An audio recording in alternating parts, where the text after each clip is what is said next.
না ইবাদত। আমরা কর্ম করে জামাতে নামাজ পড়ি, আপনারা কর্ম করে জামাতে ইমামতি করতে পারেন না? একই জামাত তো, ভিন্ন কোনো জামাত নয়। এই আপনারা চাকরি করে কর্ম করে জামাতে নামাজ পড়েন না? জি নামাজ পড়ি, যোহরের নামাজ পড়ি, আসরের নামাজ পড়ি, জুমার নামাজ পড়ি। তাহলে আপনারা কর্ম করে কেন ইমামতি করতে পারেন না? যদি করতে না পারেন তাহলে সরে যান, ইমামতি করার লোকের অভাব নেই। এটাকে আপনারা পেশায় পরিণত করেছেন। এখন দেখতেছি নামাজ ওই ইবাদত বাদ দিয়ে পেশা হয়ে গেছে, দোয়াও পেশা হয়ে গেছে। তুই কি কলু রে? ইমাম সাহেব রে কি কলু? ইমাম সাহেব নামাজকে পেশা বানা হালাছে। তোর মতন পটল তুই যদি 10 মিনিট পরে নামাজে যাও না নে, তখন তোমার নামাজের কারো কাছে কৈফত দেওয়া লাগবে না নে। আর ইমাম সাহেব যদি 5 মিনিট লেট করে তিনি নামাজ পড়াইতে যায়, তাহলে তোমার মতন পটল আর সলিতার কাছে অনেক কৈফত দেওয়া হানে লাগবে হানে নে। এই ইমাম সাহেবের চাকরি সবে চলে যাবে হানে নে। তুমি যে কাজ করো, তুমি কাজ করে তুমি যদি 10 মিনিট পরে যাও, কেউ কৈফত নিবে না নে। কিন্তু ইমাম সাহেব যদি গড় ঝাড়ু না দেয়, তাহলে এমনও মসজিদ আছে, এমনও মসজিদের মধ্যে ইমাম সাহেব গড় ঝাড়ু দেয়। কে রে ইমাম সাহেব তোর বাপদাদার গুলাম নাকি যে মসজিদ দাঁড়ু দিবি? তুই কোথার মধ্যে ফটর ফটর করো, তুমি মসজিদ দাঁড়ু দিবার পারো না? ইমাম সাহেবের বেতন নিয়ে এত চুলকানি কৃষক রে? তুমি সারাদিন বড় কাজ করবা, দরকার হয় তুমি ঘরে নামাজ করিবা। তুমি তো সময় মতো নামাজে না গেলে আনে কারো কাছে কৈফত দেওয়া লাগবে না নে। আর ইমাম সাহেব যে 5 ওয়াক্ত নামাজ পড়ায়, 5 ওয়াক্ত নামাজের জন্য যে শান্তিতে তিনি কাজ কাম করতে পারেন না নে। হ্যাঁ, তার বউ বাচ্চা আছে। কে তুমি তোমার গ্রাম থেকে ইমাম নিবার পারো না? ইমাম অন্য জায়গাতে আনতে পারো। হ্যাঁ, সেটা কোন ধরনের কথা? গ্রামের গরু তো গ্রামে ঘাস খাওয়াবা না। হ্যাঁ, ইমাম সাহেবের টাকা দেখলে তোমার জ্বলে। হ্যাঁ জ্বলে, মদ খাবাই টাকা দিবার পারো, মসজিদে ইমাম সাহেবকে টাকা দিলে জ্বলে?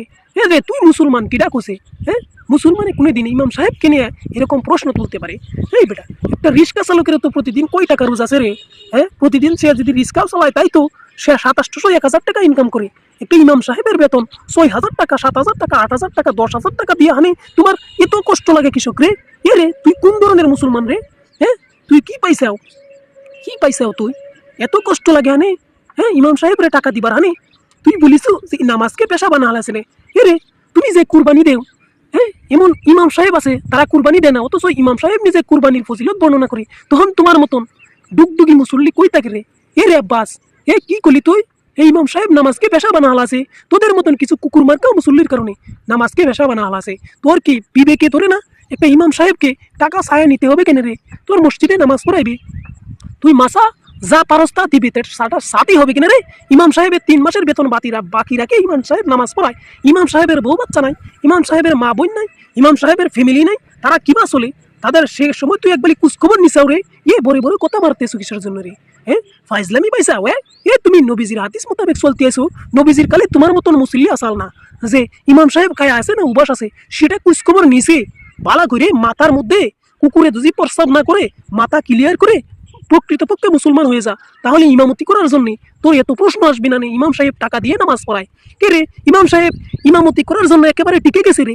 তোর নামাজ না পড়াইলে, তোর মতন মানুষের নামাজ না পড়ালে ইমাম সাহেবের কিছু যায় আসে না রে। এই ইমাম সাহেব যদি অটো চালায়, রিক্সা চালায়, অন্য একটা ব্যবসা করি রে, প্রতি মাসে 20,000 টাকা ইনকাম করতে হবে। তোর মতন কুত্তা মার্কা বলদ মার্কা মানুষকে নামাজ পড়াইয়া টাকা নিতে হবে না নে? এত টাকা নিতে না নেওয়ার কোনো দরকার নাই না রে। হ্যাঁ, সে সংসার আছে, সংসার চালাতে হবে। কেটা কইছে তোর মতন কুত্তা বিলাইকে নামাজ পড়ে এসে জান্নাতে নিতে হবে? আল্লাহর কাছে কোনো জবাব দেবে লাগবে না রে। ইমাম সাহেব যদি মাদ্রাসায় পড়ে কোরআন হাদিস শিক্ষা করতে পারে, তোর মতন গরু ছাগল কোরআন হাদিস শিক্ষা করিস না কৃষক রে? হ্যাঁ, হ্যাঁ, সেটা কিরম রে? হ্যাঁ, তুই তো কোনোদিন মসজিদের কাজ মাগনা করিস না নে? হ্যাঁ, পটর পটর সুদাও হাদিস কোরআন এই ইমাম সাহেবের বেতনের মধ্যে আসে? ফাইজলামি পাইছাও?